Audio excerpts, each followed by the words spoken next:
Tell me the story. All right, this was on the first day of the hunt.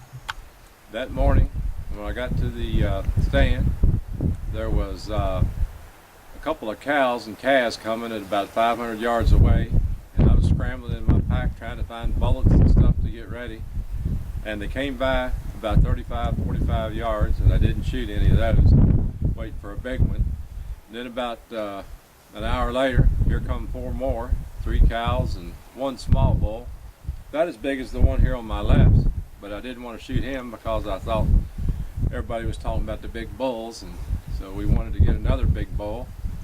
Didn't want to shoot a smaller one than what I already had. Actually, I didn't have one yet. This is live and unedited.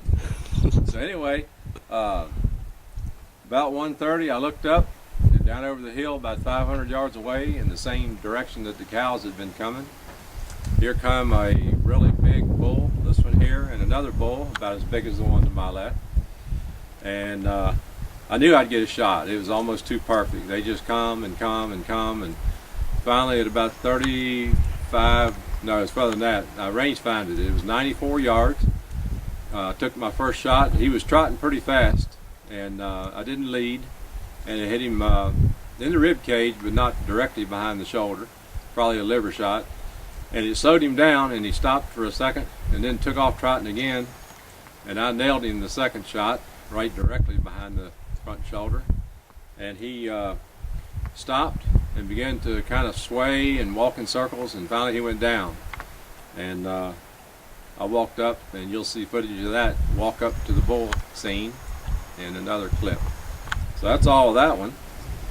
And the second day we didn't see anything, but the third day I went back to the same stand. We hunted the same stand every day, and then it was a long day. Didn't see hardly anything.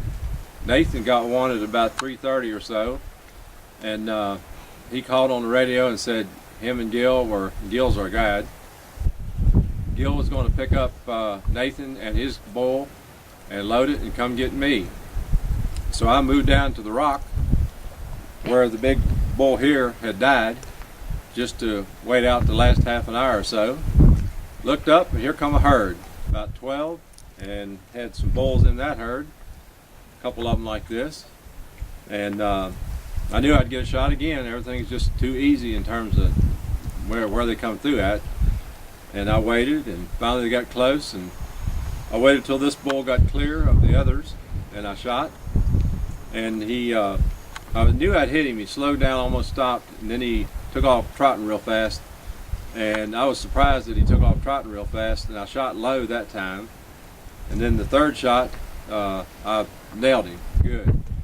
So I hit him twice, and then he went down and literally dropped almost beside the rock that I was standing at when I got the big bull.